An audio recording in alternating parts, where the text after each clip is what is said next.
Hello friends, સ્વાગત છે તમારું શિક્ષક સાથે રસોઈમાં। આજે આપણે સુપર ટેસ્ટી એવો ગાજરનો હલવો બનાવીશું। તો એકદમ ઝટપટ બનીને તૈયાર થઈ જશે। ગાજરને કોઈ પણ પ્રકારની છીણવાની ઝંઝટ નથી અને બહુ જ સરળ પદ્ધતિથી ખૂબ ઓછા સમયમાં આપણે એને બનાવીને તૈયાર કરીશું। તો ચાલો સુપર હેલ્ધી એવો ગાજરનો હલવો બનાવવાનું શરૂ કરીએ।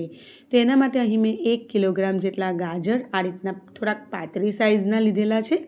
બહુ જાડા નહીં લેવાના, સરસ લાલ હોય એવા પસંદ કરવાના અને સરસ રીતે છોલી અને ધોઈ લેવાના। હવે મેં અહીં કુકર લઈ લીધેલું છે અને કુકરમાં આપણે એને ટુકડામાં કટ કરી લઈશું। તો ફ્રેન્ડ્સ, અહીં તમે મોટા મોટા ટુકડા પણ કરી શકો છો, પણ પાછળથી આપણે એને ફાઇનલી મેશ કરવાનું છે, એટલે મેં થોડા નાના ટુકડા કર્યા છે કે ઇઝીલી મેશ થઈ જાય। આ રીતે બધા જ ગાજરને મેં ટુકડામાં કટ કરી લીધેલા છે। હવે આપણે એમાં એક સિક્રેટ વસ્તુ એડ કરીશું। જનરલી બધા દૂધ તો નાખતા જ હોય છે, પણ આજે આપણે એમાં દૂધની ઉપર જે મલાઈ આવતી હોય છે ને, એ મલાઈ નાખીશું। તો એનાથી આપણે કોઈપણ પ્રકારના માવાનો ઉપયોગ નહીં કરીએ, છતાં પણ બહુ જ વધારે રીચ ફ્લેવરવાળો આપણો હલવો બનીને તૈયાર થશે। તો જુઓ, અહીં મેં 1.5 લીટર જેવું દૂધ લીધેલું હતું અને એના ઉપર જે મલાઈ આવેલી છે એ બધી મલાઈ મેં અહીંયા લઈ લીધેલી છે। ઓકે, મલાઈની ક્વોન્ટિટી તમે થોડીક વધારે પણ રાખી શકો છો। તો મારી પાસે જેટલી છે અવેલેબલ એટલી મેં એડ કરી છે, બાકી અડધા કપ જેવું મેં દૂધ એડ કર્યું છે। સપોઝ તમારી પાસે મલાઈ નથી તો અહીં તમારે 1.5 કપ જેવું દૂધ એડ કરવાનું, 1.5 વાડકી જેવું, થોડી મોટી સાઇઝની હોય એવી। ટૂંકમાં તમે થોડુંક દૂધ વધારે લેશો તો પણ કોઈ પ્રોબ્લેમ નહીં આવે। અને હવે આપણે સારી રીતે એને મિક્સ કરી લેવાનું અને પછી કુકરની લીડ બંધ કરી અને 3 વિસલ લઈ લઈશું। તો મીડિયમ ટુ હાઈ ફ્લેમ પર મેં 3 વિસલ લઈ લીધેલા છે અને એની જાતે ઠંડુ પડ્યું થોડું, એટલે પછી મેં ખોલીને તમને બતાવું છું। તો સરસ રીતે બધા ગાજર બફાઈ ગયા છે અને આ રીતે પાઉંભાજી મેસર આવે એની હેલ્પથી આ રીતે એને મેશ કરી દેવાનું। ખૂબ ઇઝીલી મેશ થઈ જશે, એકદમ ફાઇન આપણે એને મેશ કરવાનું છે। તો દૂધ સાથે જો ગાજર પણ પોતાનું નેચરલી પાણી રિલીઝ કરતું હોય, સાથે સાથે આપણે એમાં દૂધ અને મલાઈ એડ કરેલી છે, એટલે એકદમ સરસ માવેદાર બનશે। માવો નાખ્યા વગર માવેદાર બનશે।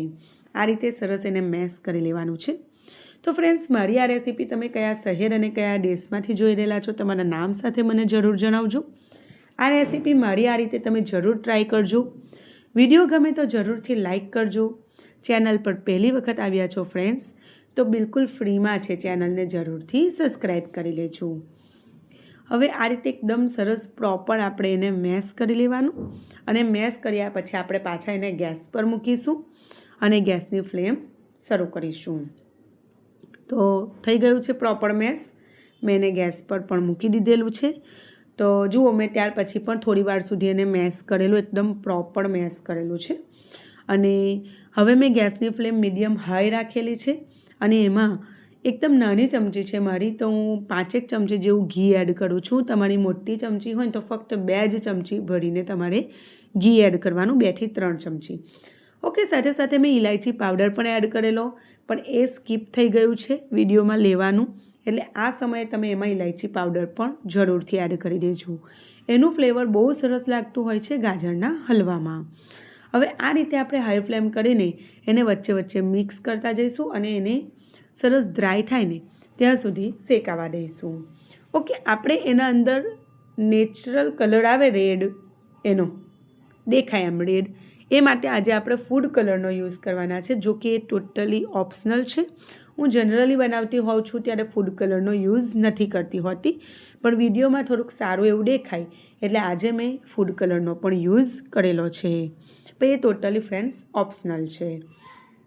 હવે જુઓ, સરસ રીતે થોડીક વાર મેં શેકાવા દીધું અને પછી એમાં થોડો ફૂડ કલર એડ કર્યો, રેડ કલરનો, કારણ કે દૂધ નાખતા હોઈએ ને એટલે ગાજરનો કલર થોડોક ડાઉન થતો હોય છે, તો લુકવાઇઝ સારું લાગે તેથી મેં એડ કર્યું છે। એનાથી ટેસ્ટમાં કોઈ જ ફરક નથી પડવાનો, એટલે બની શકે તો તમે નેચરલ કલર રાખો તો વધારે સારું છે। હવે આપણે એને થોડી વાર સુધી થવા દઈશું અને હવે આ સમયે આપણે એમાં સુગર પાવડર એડ કરીશું। તો ફ્રેન્ડ્સ, તમે આખી ખાંડ પણ એડ કરી શકો, કોઈ જ પ્રોબ્લેમ નથી, પણ હું આમાં ખાંડના જગ્યાએ હંમેશા જે પેલી સાકર આવતી હોય છે ને મોટી સાઇઝની ધાગાવાળી સાકર, એને હું પીસીને રાખું છું અને એને જ મેં યુઝ કરું છું.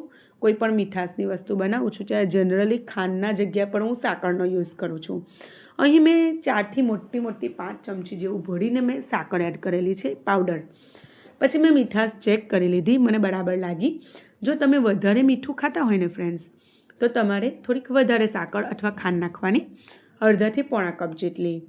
હવે મેં આ 2 ચમચી ભરીને મિલ્ક પાવડર એડ કરેલો છે, જે ટોટલી ઓપ્શનલ છે. તમારી પાસે ના હોય તો તમે એને સ્કીપ પણ કરી શકો છો. એડ કરશો તો થોડુંક ફ્લેવર વધારે રીચ આવશે. ઓકે. બીજું શું કે જો તમે મિલ્ક પાવડર એડ ના કરવાના હોય ને, તો દૂધ તમે 2 કપ જેવું યુઝ કરી લેજો. કારણ કે આમાં જે દૂધ છે એ જ ડ્રાય થઈ અને એકદમ માવેદાર આપણો હલવો તૈયાર થશે, બરાબર. જે હલવાઈ લોકોના ત્યાં મળતો હોય છે એનાથી પણ સારો હલવો ઘરે ઇઝીલી બનાવી શકાય છે. હવે મેં એમાં ડ્રાયફ્રૂટ થોડા કટ કરીને એડ કર્યા છે.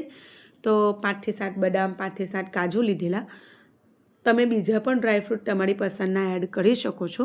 મેં આ બંને ડ્રાયફ્રૂટનો યુઝ કરેલો, ડ્રાયનટ્સ એડ કરી દીધા છે એમાં.